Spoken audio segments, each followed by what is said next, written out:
Hey everyone, in today's video I will show you how to edit video sound in Canva.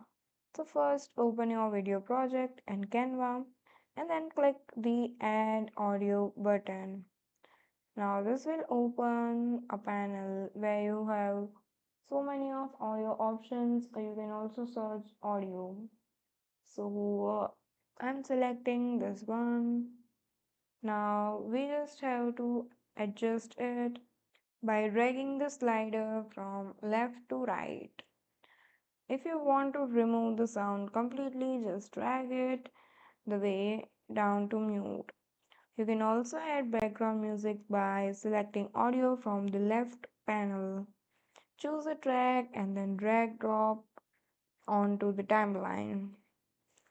Once you are happy with the edits, click on the play button and to preview.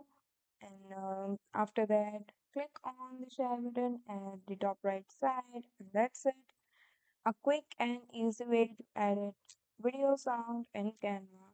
So that's all for today. Thank you for watching.